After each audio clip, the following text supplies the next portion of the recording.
Jackson Radio Show.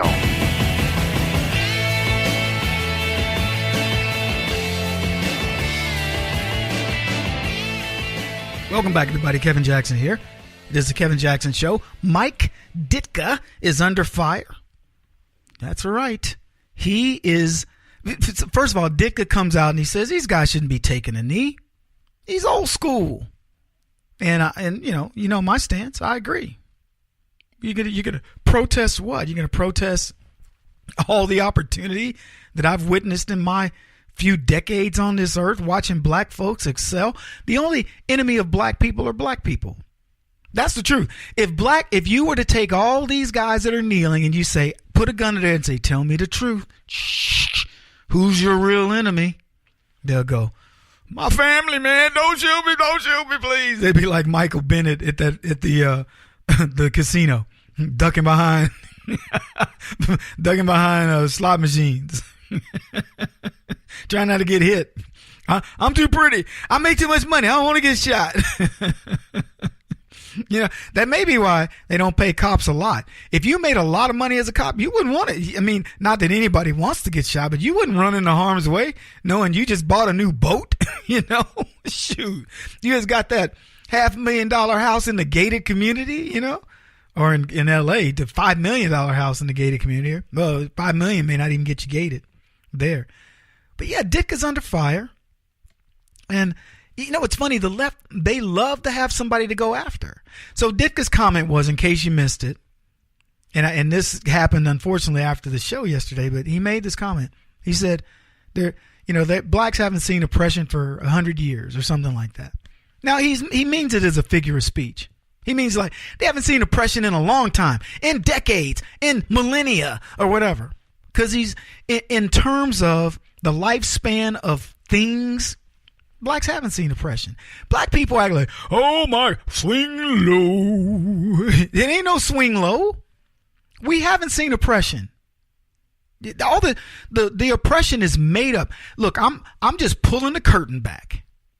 Everybody, Kevin, why, man, you can't believe there are white folks listening to me right now that call themselves conservatives. Kevin, surely you can understand that there's been oppression. Yeah, when? Since when?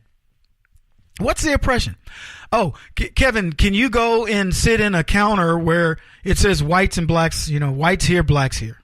I haven't been to a restaurant in my many, many, many years on this planet. I know of it. I know that at some point there was a white water fountain and a black water fountain. I know of it. And it may have even existed when I was a baby. But by the time I had my formative years, man, most people didn't care about color. And I can guarantee you, by the time I was 30 years old, it was over. Let me put it this way. In the late 1980s, the 1990s, if you were still talking about race, you were a relic, a throwback. You might as well put on your old afro wig, your dashiki, your platform heels, and start dancing to the boogaloo, to disco, because you were a freak, practically a fraud. Nobody could believe anything. Whatever they're saying is happening, it's gone. It's been gone. It's long gone. And I don't need Barack Obama to prove it. I can prove it with many other things leading up to that.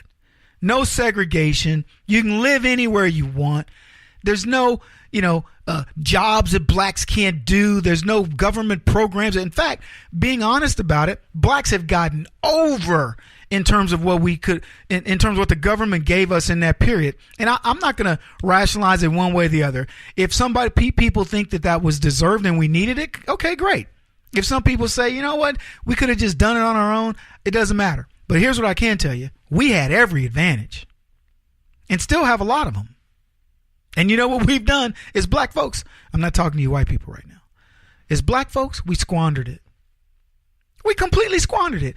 We wasted our chit on Barack Obama. When it was time to call in the chips, we went, send in Barack. He'll do it. He'll make us look good. And you know what Barack Obama did? He embarrassed us. He's a buffoon. He's a clown. He's a moron. And he essentially put these other morons on steroids, the Congressional Black Circus Clowns, the NAACP, all of them. He put them on steroids. Yeah, what y'all talking about? It's legit. Racial incidents in America. It don't matter that I'm president. I still see it. You see it out there. All you got to do, just go look. It's everywhere. Look at it. It's in education. It's in the movies. It's in jobs. Where are it in jobs? There's no discrimination in jobs. In fact, let me tell you why Jemele Hill hasn't been fired. ESPN. Very simple. ESPN hired a black chick, and they can't get rid of her now. This is why the people don't want to tell you the truth. I'm going to tell you the truth. This is why HR directors are like, oh, and company owners are going, geez, do we have to hire this black person? That's why they do it.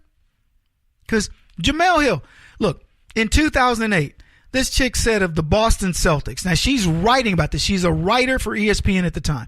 She says that cheering for the Boston Celtics would be like making Hitler into a victim. Now, I don't know how sports somehow invoked Nazism and Hitler, but she managed to fit it in there. ESPN knew exactly in that moment what they hired. They hired her in like 2006 as a writer. She told them all about herself in that one statement. And what has she done since then? She's criticized Donald Trump for saying, respect the flag. What's wrong with that? If you boil it down to what Donald Trump said, and you just say, what did the man say? He said, respect the flag, respect the anthem, respect the country. Now, if Barack Obama said that, she wouldn't be mad at him saying it, but you know what? She would be mad at him saying, respect the country. She'd be mad at that, but she wouldn't say anything.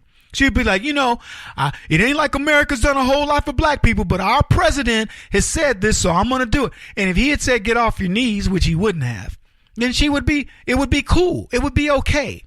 Everybody would go, well, the president, he asked us to get off our knees and let him handle things. We don't give the brother a chance. But why are you on your knees? Because you gave the brother a chance. There you go. See, it wasn't that hard. That wasn't that hard at all. It wasn't that hard. Yeah, come on.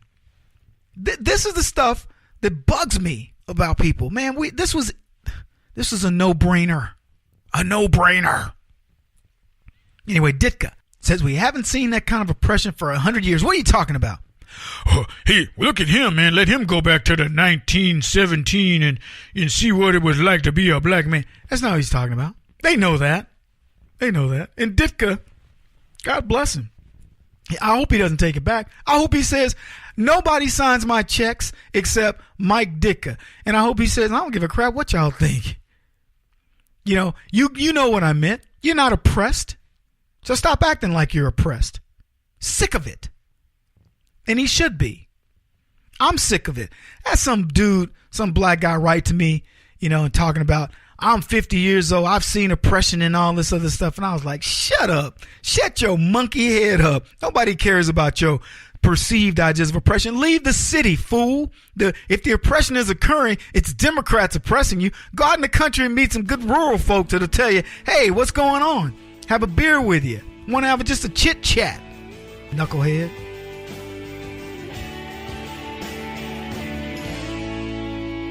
This is the Kevin Jackson Radio Show.